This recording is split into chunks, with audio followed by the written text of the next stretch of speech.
안녕하십니까. 경희대학교 치과병원 구강아간면외과의 최병준입니다. 오늘은 스포츠 활동 중에 발생하는 구강아간면 외상의 발생 시 치과 의사의 역할이라는 제목으로 잠시 살펴보는 시간을 가지도록 하겠습니다. 선생님들 제일 흔하게 보는 상황일 텐데요. 여러 가지 꼭 스포츠 활동뿐만이 아니라 교통사고, 낙상, 기타 여러 가지 외상에 의해서 치아 외상이 생기는 경우들이 있습니다. 보시는 것처럼 치아가 제 위치에서 조금 이동하거나 변한 탈구, 아니 아탈구 상태가 발생할 수 있고요. 그 다음에 치아의 일부가 깨져나가는 치아 파절, 또 치아가 아예 제 위치에서 자리를 벗어나게 된 탈구, 또 탈구된 치아, 이런 경우를 흔하게 보시게 될 겁니다. 그 다음은 타박상이나 찰과상들도 흔하게 볼 수 있는데요. 상대방 선수들과의 충돌, 아니면 기구나 또 주변에 있는 여러 가지 장치들에 부딪힌 경우에 타박상이나 찰과상이 발생할 수 있는데요. 보시는 사진은 타박상에 의해서 피부 밑에 출혈이 일어났고 그 출혈로 인한 멍이 든 사진입니다. 또 오른쪽에 보이는 사진은 겉에 피부에 찰과상, 겉에 피부가 살짝 벗겨지는 거죠. 그래서 찰과상이 일어난 경우를 보여주는 사진입니다. 또 그 다음에 열창이 일어나는 경우도 있습니다. 피부의 연속성이 끊어지는 거죠. 그래서 얇은 부위가 단단한 상대방 부위에 선수의 팔꿈치나 이마, 이렇게 단단한 부위에 부딪히거나 아니면 기구를 이용한 스포츠인 경우에는 그 기구에 의해서도 보시는 것처럼 열창이 일어나는 경우가 있습니다. 그래서 큰 봉합이 필요한 경우도 간혹 발생하곤 합니다. 아주 드문 경우인데 기구를 사용하는 운동들, 스포츠 경기에서는 이렇게 관통상이 발생하기도 합니다. 구의 상처뿐만이 아니라 저 상처가 구강 내 조직과 연결되는 경우죠. 이런 경우에는 구강 내에 있는 많은 세균들로 인해서 더 심한 감염 증상이 나타날 수 있기 때문에 조금 더 주의를 기울이셔야 하는 상황이 일어나기도 합니다. 다음은 크러싱 인저리라고 해서 아주 큰 외력이 발생했을 때입니다. 보시는 사진과 같이 저 어린아이의 왼쪽 안면부가 거의 지디겨지는 듯한 외상을 당한 경우죠. 어린 친구라서 회복한 이후에 이 정도 흉터가 남았지만 작은 아주 얇은 조직들은 없어져 버리는 경우들도 있기 때문에 큰 흉터를 남기면서 치유되게 되는 아주 큰 상처라고 할 수 있습니다. 이제 이렇게 치아 연조직에만 외상이 일어나는 경우도 있지만 그거보다 더 큰 외상이 올 경우, 아니면 구강 내 하악골에 사랑니가 매복되어 있다거나 아니면 취약한 부위가 있을 경우에는 하악골 골절이 발생되기도 합니다. 그래서 하악골 골절이 발생된 경우에는 지금 이 환자는 개구 제한, 반대로 폐구 제한이 있는 상태예요. 입이 완전히 다물어지지 않는 상태인 거고요.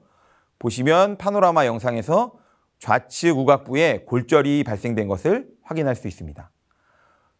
이 사진은 흡수성 플레이트, 시간이 지나면 저절로 체내에서 흡수되는 흡수성 플레이트를 이용해서 골절된 부위를 정복한 이후에 내고정술을 시행하는 사진을 보여주고 있습니다. 그래서 다시 수술하기 어렵다거나 아니면 어린 친구들 같은 경우에 금속 플레이트를 대는 경우에는 아직 성장 중인 하악골에서 성장 제한을 일으킬 수 있기 때문에 보시는 것처럼 흡수성 플레이트를 이용하기도 하는데요. 다행히 골편 변이가 심하지 않을 때는 이렇게 흡수성 플레이트를 사용하는 게 적절하지만 골편 변이가 클 때는 아직 이런 흡수성 플레이트는 금속 플레이트만큼 강성이 세지 않기 때문에 그런 경우에는 쓸 수 없는 단점이 있긴 합니다. 또 간혹 턱관절 손상에 의해서 아까 앞에 하악골 골절과 같이 폐구 제한, 입이 잘 안 다물어지는 이렇게 환자들의 경우도 볼 수 있어요. 그래서 그런 경우에는 수술을 하는 경우도 있고 우리 팔이 부러졌을 때 반드시 다 수술하지 않고 기부스 하는 것처럼 여기 사진에 보시면 치아에다가 아치바를 대놓은 거예요. 그래서 이걸 이용해서 치아들이 상하, 하악이 잘 교합되도록 위치시킨 이후에 악강 고정을 하는 방식으로 치료하기도 합니다. 이제 중안본 골절이라고 해서 더 큰 외상인 거죠. 더 큰 충격에 의해서 하악골, 상악골 정도의 골절이 아니라 중안면부, 눈, 코, 관골 부위를 포함한 이 중안면부에 골절이 일어나는 경우가 있어요. 이 환자 같은 경우에는 좌측 안화 부위에 골절이 발생해서 눈이 약간 하방으로 변이된 걸 볼 수 있습니다. 이런 경우에는 구강 내로 접근하는 것이 어렵기 때문에 보시는 것처럼 이제 흉터를 피하기 위해서 머리 쪽으로 접근해서 해당 부위를 수술하는 경우들도 있습니다.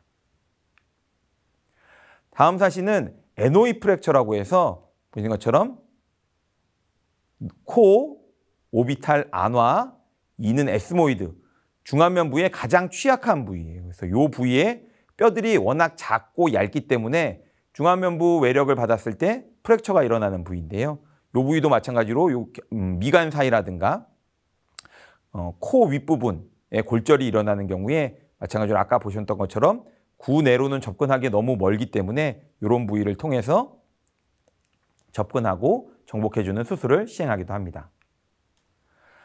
2000년에 김영균 교수님이 발표하신 바에 의하면 연조직의 열창이나 치아 파절, 탈구 및 아탈구, 악관절 진탕, 하악골 골절 등이 응급실을 내원하는 주된 이유였고 사고나 폭행으로 인한 외상 치료를 목적으로 응급의료센터에 내원한 경우 이외에 교정장치 혹은 보철물의 변형이나 파절, 단순한 치주염, 치아 우식 이렇게 다 포함해서 응급실에 내원한 치과들의 환자가 전체 환자 27,192명 중 266명으로 약 1% 정도를 차지한다고 했습니다. 그러니까 이제 이런 게 모든 게 포함된 케이스니까 스포츠로 인한 외상은 이거보다는 훨씬 더 적겠지만 예전보다 점점 스포츠에 참여하는 인구도 늘고 아마 이제 최근에 코로나가 점점점 완화되고 3년간 활동하지 못했던 분들이 적극적으로 스포츠 활동에 참여할 걸 예상해 본다면 향후 당분간은 이렇게 스포츠를 통한 외상 환자가 많이 증가할 것이라고 예상해 볼 수 있습니다. 또 마찬가지 다른 연구에서도 전체 환자 중에 약 한 1.57%가 치과 환자라고 했고 그중에서 66%는 치아에 의한 외상 환자라고 했습니다. 그러니까 대략 응급실에 내원한 환자 중에 한 1% 남짓이 치과 외상에 의한 환자라고 감안한다면 결코 적지 않은 수의 환자가 치아 외상을 당하고 그중에 일정 부분은 스포츠 활동, 꼭 스포츠 활동을 포함뿐만 아니라 교통사고라든가 낙상 같은 이런 외상 환자들이 상당수를 차지한다고 예상해 볼 수 있습니다. 1989년에 나이트란 학자가 발표한 것에 의하면 3,411명의 운동선수들을 분석해 봤을 때 15명 정도의 환자들이 이제 외상으로 병원을 내원하게 됐고 남자 레슬링과 농구, 여자 선수들 중에서는 농구와 필드 하키가 손상을 받는 경우가 많다고 보고하였습니다. 또 다른 커에 의하면 스포츠에 관여하는 수천 명의 운동선수들이 두부와 안면 손상에 노출되어 있는데 선수뿐만 아니라 건강관리 전문가, 코치, 트레이너 모두가 응급처치를 할 수 있는 준비가 되어 있어야 한다고 했습니다. 선수들은 아무래도 스포츠 경기 중에 집중을 하게 되고 또 스포츠 경기상 경쟁이 굉장히 심하고 또 승부욕이 강한 선수들이기 때문에 이런 거에 대해 자기가 스스로를 보호해야 된다는 동기부여가 약할 수 있는데요. 선수뿐만이 아니라 주변 사람들도 이런 거에 관한 계속 경고 또 동기부여를 해줄 필요가 있다고 생각됩니다. 바로는 2002년에 하악 가두가 중두괴화로 탈구된 심각한 증례를 발표했는데요. 여기 보시는 것처럼 하악 과두의 손상이 중두괴화, 그러니까 뇌의 바닥을 이루는 뇌 바닥에 골절을 일으킨 것입니다. 실은 이게 도대체 일어날 수 있을까 싶긴 하겠지만 굉장히 심각한 합병증을 유발할 수 있는 거죠. 저렇게 되면은 구강 내의 구조물들이 뇌의 바닥을 침범하게 되고 심각한 경우에는 브레인 액세스, 그러니까 뇌에 있는 손상으로 인해서 신경학적 합병증 및 치명적인 결과들이 초래될 수 있습니다. 우리 대한민국의 국기라고 할 수 있는 태권도, 아무래도 손뿐만 아니라 발까지 사용하다 보니까 보시는 것처럼 심각한 외상을 일으키는 경우들이 발생하곤 합니다. 리알이 발표한 바에 의하면 스포츠 도중에 발생한 안면 손상의 응급처치의 중요성에 대해서 발표하였는데요. 선수를 비롯한 스포츠 관련 종사자들은 기도, 시력을 위협하거나 출혈을 유발할 수 있는 손상에 대해 이해하는 것이 중요하다고 했습니다. 경기 중에 이러한 손상이 발생하더라도 경기가 너무 중요하기 때문에 적절한 응급처치를 받지 않고 계속 경기를 하게 된다면 비록 경기는 마무리할 수 있을지 몰라도 그 이후에 안면신경이나 이하선 도관 같은 중요한 해부학적 구조물들의 손상에 의해서 경기 이후에 오랜 기간의 재활 아니면 일부는 영원히 회복할 수 없는 영구 장애를 일으킬 수 있기 때문에 경기 도중에 이러한 손상이 발생한다면 관계자들이 적절한 응급조치를 취할 수 있도록 이에 대한 충분한 이해가 필요하다고 생각합니다. 특히 요새 무술이나 격투기들이 스포츠화되면서 경기에 임하는 선수들이 외상 위험성이 크게 증가되었습니다. 특히 이런 거에 관심 있는 사람들이 많아지면서 실제 참여하는 아마추어들도 많이 늘어나고 있기 때문에 이런 거에 대한 주의가 각별히 필요하다고 생각됩니다. 실한이들이 발표한 바에 의하면 격투기와 관련된 아간면 손상의 빈도와 유형을 조사하였는데 지속적인 신체 손상을 받았던 120명의 남자 격투기 선수들을 조사하였을 때 95명, 전체의 80% 정도의 선수들이 치료를 받도록 의뢰되었습니다. 평균 20세 정도의 굉장히 젊은 선수들이었는데 보시는 것처럼 안면 열창이나 골절, 치아 손상, 하악골 탈구 순으로 발생하였고 그중에서는 킥복싱이 가장 많은 아간면 손상을 유발하였다고 합니다. 특히 아마추어 선수들에 비해 전문가들에서 외상이 좀 더 빈발하는 경향을 보였는데 아무래도 프로 선수들 같은 경우에는 좀 더 과격한 또 더 상대방에게 타격을 주기 위해서 더 강한 공격을 하다 보면 이런 손상들도 더 쉽게 발생할 수 있었던 것이라고 사유됩니다. 따라서 방호복이나 보호대의 착용이 꼭 필요한데 실은 프로 경기에서는 최소한의 복장만 사용하는 경우들이 있기 때문에 이러한 사고들이 더 증가되지 않나 사료됩니다. 또 레슬링에 대해서 발표했던 보고에 의하면 26명의 레슬링 선수들을 조사해 봤을 때 레슬링 종목에서는 상악 전치부에 집중되는 심각한 치아 손상이 발생된다고 보고하였고 스쿠버 다이빙 같은 경우에는 스쿠버 다이빙 시에 무는 산소통의 호흡기에 의해서 TMD 증상이 발생하는 경우가 많았습니다. 알드리치와 펜론의 발표에 의하면 26%의 유병률을 발표하였고 또 이와 비롯한 이악물기나 저작근 통증들도 동반된다고 발표하였습니다. 축구 이제 곧 다음 달에 월드컵 시작되다 보니까 아마 많이 관심들이 있을 텐데요. 축구는 프로 선수들뿐만 아니라 조기 축구에서도 여러분들 많이 참여하는 스포츠다 보니까 선생님들이 아마 접할 기회가 많은 종목일 것 같아요. 선수들 간의 충돌, 또 강력한 축구공에 의한 안면 강타 등이 있는 위험성이 높은 스포츠입니다. 팔꿈치나 머리, 또 머리랑 머리끼지의 충돌에 의해 빈번하게 발생하고 종목 특성상 운동 중에 보호용 헬멧이 사용이 허용되지 않기 때문에 안면 골절로 인해 수술을 받았던 일부 경우를 제외하고는 무방비로 노출되어 있어서 외상이 일어날 수 있는 가능성이 높은 스포츠 중에 하나입니다. 스웨덴에서는 축구 경기 도중에 발생한 눈과 구강 아간면 외상을 조사하였더니 모든 선수들의 72%, 경기장에서 직접 뛴 선수들의 30%가량에서 눈과 근처 조직의 외상을 경험하였고 치아 혹은 턱 손상은 모든 선수들의 30%, 경기장에서 직접 뛴 선수들의 11% 정도에서 발생하였습니다.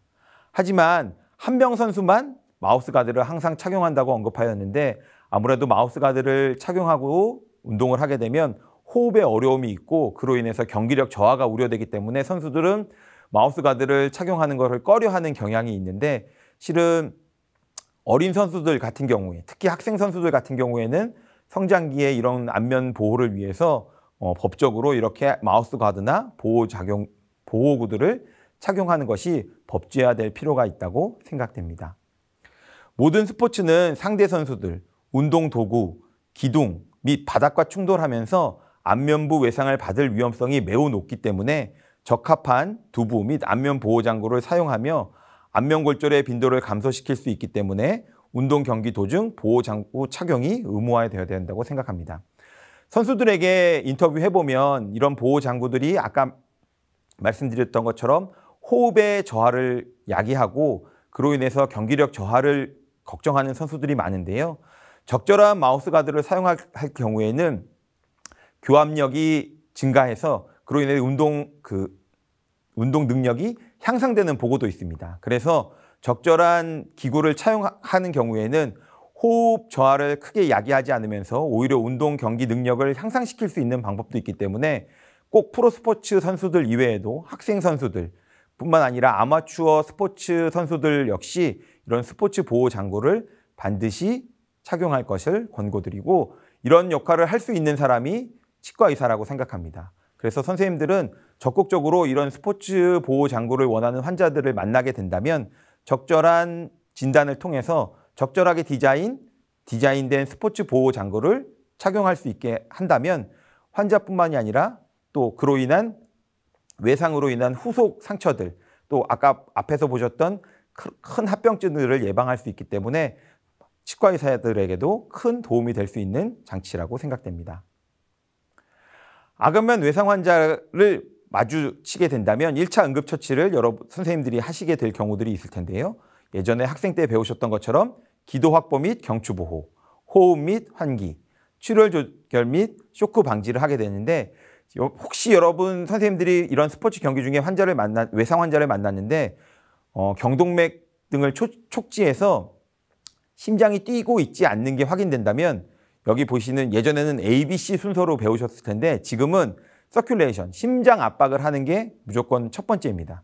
그 다음 심장이 원활하게 순환이 돼서 맥박이 확인된다면 그 다음에 뭐 호흡이나 기도 확보들을 하는 걸로 지금은 순서가 바뀌어 있기 때문에 이런 순서대로 환자를 확인해 주시면 되고, 환자의 의식 상태, 동공의 크기 및 반응 평가, 의식이 없으면서 빛에 대한 동공 반응이 비정상적일 경우에는 뇌 손상이 의심될 수 있기 때문에 구급차를 빨리 호출하거나 아니면 응급실로 전원시켜서 적절한 치료를 받을 수 있도록 해야 합니다.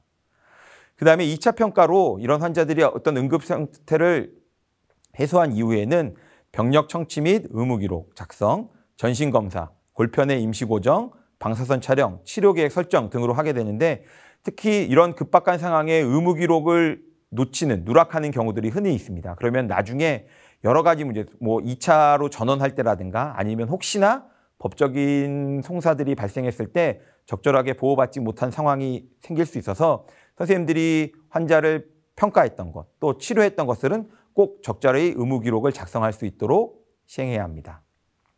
병력 청취는 보시는 것처럼 앰플, 첫 자를 따서 앰플 이렇게 간략하게 했는데요. 환자가 알러지는 있는지, 전에 투약은 어떤 것을 했는지, 기왕력, 또 마지막 식사는 뭘 했는지, 특히 응급실에 가게 되면 뭐 CT 촬영을 한다거나 여러 가지 검사들이 공복 시, 최후 식사 이후에 몇 시간 이후에 진행할 수 있는 검사들이 있기 때문에 마지막 식사는 언제였는지, 또 어떤 식으로 사고가 났는지를 반드시 기록해 주셔야 합니다. 우리는 이제 치과 의사니까 구강 아간면 영역의 검사를 먼저 하게 될 텐데요. 왜 외상의 원인이 뭐였는지, 또 외상 당시 의식 소실이나 현재 의식 상태는 어떤지, 또 두경부 검사에서 연조직이나 신경, 골조직의 상태, 또 특히 구강 내의 연조직, 신경, 골조직 치아들의 상태를 잘 기록하고 검사할 필요가 있습니다. 먼저 방사선 검사는 파노라마 사진을 통해서 전체적인 아간면 영역을 검사할 수 있을 거고요. 그 외에 이제 만디블 시리즈라고 해서 PA, 오블리크 라테랄 뷰를 통해서 파노라마에서는 잘 관찰되지 않는 골절 부위나 치아에 대한 손상 부위를 확인할 수 있습니다. 특히 이제 TM 조인트 시리즈는 일반 PA나 파노라마 상에서 잘 보이지 않는 부위를 TM 조인트 상에서 잘 관찰할 수 있는데요. 저희가 뭐 외상이나 이렇게 스포츠 경기 중에 발생한 아간면 골절 같은 경우에 저희가 이제 아무래도 치아에 주로 관심을 가지고 치아 주변에 있는 치조골까지만 관심을 가지다 보니까 간혹 이렇게 TM 조인트 부분에 발생한 골절들을 놓치는 경우가 많기 때문에 여기까지도 꼭 꼼꼼하게 챙겨주실 필요가 있습니다. 그다음에 이렇게 일반 플레인 필름에서 잘 관찰되지 않는 것들도 컴퓨터 CT 영상에서는 관찰되는 경우가 있는데요. 보시는 것처럼 이런 부분의 내부 그 일반 플레인 필름상에서는 중첩돼서 보이지 않는 부분들도 CT상에서는 골절을 확인할 수 있습니다. 그래서 골절의 치료는 뭐 개인 병원에서 할 수도 있고 어려운 경우에는 상급 병원으로 적절한 전원이 필요하겠지만 변이가 심하지 않은 경우에는 비관열적 정복술을 시행하기도 하고 변이가 심하거나 아니면 고정이 필요한 경우에는 관열적 정복술이나 뇌고정술을 시행하기도 합니다. 그래서 보시는 것처럼 이렇게 아까 그 하악골에 골절이 있는 경우에 골절선이고요. 그 부위를 정복한 이후에 흡수성 플레이트를 이용해 고정한 모습입니다. 요거는 하악 정중부 부위에 고정한 모습이고 마찬가지로 이렇게 플레이트를 이용해서 골절된 골편을 움직이지 않도록 고정해 준 모습을 볼 수 있습니다. 이제 앵글 부위에 발생했던 거고요. 그래서 이렇게 뇌고정술을 시행하기 전에 환자가 말하고 저작하고 하는 동안 계속 움직이면 통증이 있을 뿐더러 없던 골편 변이도 발생할 수 있기 때문에 그 전에 응급조치로, 임시조치로 이렇게 입을 잘 벌리지 못하도록 압박붕대 같은 것으로 임시고정을 해줄 필요가 있습니다. 그럼 골절은 지금 것처럼 악골에만 발생하는 것이 아니라 치조골이나 하악골, 상악골, 또 관골, 비골, 사골, 안하골 이렇게 여러 부위, 안면 부분의 여러 영역에서 발생할 수가 있는데요. 전이 정도에 따라서 불안정 골절, 그다음에 비전이성 골절, 전이성 골절 이렇게 나눌 수가 있습니다. 불안정 골절 같은 경우에는 악강 고정만 시행해서도 충분히 적절한 치료 결과를 얻을 수 있지만 전이성 골절 같은 경우에는 반드시 골편을 정복하고 또 뇌고정술이 필요할 수 있기 때문에 상급병원이나 구강암감면외과 의사에게로 전원하는 것이 보다 적절하다고 생각됩니다. 또 외상에 의해서 골절이 되는 경우도 있지만 요새 이제 의료 기술이 좋아지면서 환자들 연세가 많아져서 요새는 8, 90대 고령 환자들도 심심치 않게 선생님들 병원에 찾아오는 경우가 있을 거예요. 근데 이런 분들은 워낙 골질이 낮고 또 이런 환자분들 중에서는 복용하는 약이 많거나 아니면 연세에 의해서 악골 골수염이나 아니면 골 내에 있던 낭종, 종양에 의해서 골 자체가 굉장히 취약해져 있는 분들도 있어요. 그래서 젊은이 같은 경우에는 골절이 일어나지 않을 약한 외력에도 골절이 되는 경우가 있기 때문에 이런 경우에는 이 환자가 갖고 있는 기저질환이 무엇인지도 선생님들이 꼭 파악하고 적절한 치료가 필요할 것이라 생각됩니다. 손상 정도에 따라서 단순 골절이나 개방성 골절, 분쇄 골절, 다발설 골절, 복잡 골절, 그다음에 이렇게 안면 골절이 여러 영역에서 발생하는 범안면 골절들이 발생할 수 있습니다. 그래서 보시는 것처럼 이렇게 여러 부분의 플레이트를 고정을 한 모습을 볼 수 있는데요. 이런 경우에는 아무래도 빨리 진단하고 빨리 치료를 받을 수 있도록 응급실로 전원시켜 주시는 게 적절한 방법일 것 같습니다. 보시는 것처럼 이렇게 치조골 골절이 있는 경우에는 저 치아를 비롯한 치조골을 인접 건전한 치아와 잘 고정을 해주면 적절한 치유 양상을 기대해 볼 수 있고요. 치아 파절 같은 경우에는 범랑질에 국한된 파절일지 상하질에까지 연관된 파절인지 또 치수까지 포함 이렇게 그 정도에 따라서 급을 나누고 그에 맞는 적절한 처치가 필요하고요. 치아는 이렇게 파절되는 것 이외에도 탈구가 되거나 아탈구, 정출, 함입, 편의, 골절들이 발생할 수 있는데 골절이 발생한 경우에는 수복 치료만 하면 되겠지만 치수까지 된 경우에는 엔도가 부가적으로 필요할 수 있고 저렇게 럭세이션 되거나 서브럭세이션 된 경우에는 인접의 건전한 치아들과 함께 고정을 시행해서 이 치아가 향후에 잘 고정되고 쓸 수 있도록 도모해 줘야 됩니다. 마찬가지로 좀 전에 말씀드린 것처럼 이렇게 스플린팅을 하게 되는데 재위치시킨 치아를 고정하는 것을 말하고 치근단부의 혈병을 보호해서 치아의 혈관 재생을 촉진하게 됩니다. 아치바를 사용하거나 레진 스플린트를 이용해서 인접의 건전한 치아들과 고정을 시켜주고 약 2주간 고정을 한 이후에 치아의 동요도가 감소하였다면 치아 생활력 검사를 통해서 필요한 경우에 엔도, 크라운 치료를 해서 계속 사용할 수 있습니다. 마지막으로 치아 이렇게 외상을 당했을 때 치아는 손상이 없는데 악골 골절 선상에 치아가 있는 경우가 있습니다. 그럼 이런 치아들은 치아 자체는 괜찮을지 몰라도 영양 공급이 차단되어 치수가 괴사된다면 근단공을 통해 괴사성 물질이 나와 감염원이 될 수 있습니다. 그런 경우는 이 치아가 계속 감염의 원인이 되고 고래 비유압이나 부정유압을 야기할 수 있기 때문에 이렇게 골절 선상에 치아가 있는 경우는 해당 치아는 건전할지 몰라도 발치를 하는 것이 이후 골 치유를 위해서는 반드시 필요합니다. 만약에 치아를 보존할 경우에는 치수 괴사가 의심될 수 있기 때문에 근관 치료를 하고 고정 기간 동안 이를 잘 관찰해서 당장은 발치하지 않더라도 이후에 증상이 나타난다면 적절한 시기에 근관 치료를 하거나 발치가 필요할 수 있습니다. 선생님들 그동안 많이 외상 환자를 만나보셨을 텐데요. 적절하게 치료할 수 있는 환자들도 있지만 너무 외상이 심해서 전원이 필요한 경우도 있습니다. 특히 요새는 점점 더 자극적인 스포츠, 더 액티비티가 큰 스포츠들에 열광하는 젊은이들이 늘어나다 보니까 더 큰 외상을 당하는 환자들을 볼 기회가 많고, 특히 점점 코로나가 종식돼 가면서 그동안 스포츠에 참여하지 못했던 여러분들이 많이 스포츠에 참여할 기회들도 늘어나고 있는 현실입니다. 그래서 이런 환자들을 보게 되셨을 때 적절한 진단, 또 적절한 치료, 또 우리 클리닉에서 다 할 수 없는 경우에는 상급병원의 전원을 통해서 환자가 적절한 시기에 적절한 치료를 받아서 후유증 없이 또 그 이후에도 외상 회복해서 적절하게 잘 활동할 수 있도록 치료를 해주시는 것이 필요하다고 생각되고요. 마지막으로 선생님들이 이렇게 잘 치료를 했음에도 불구하고 의무 기록을 부실하게 해서 나중에 곤란한 경우를 당하는 경우들을 심심치 않게 있습니다.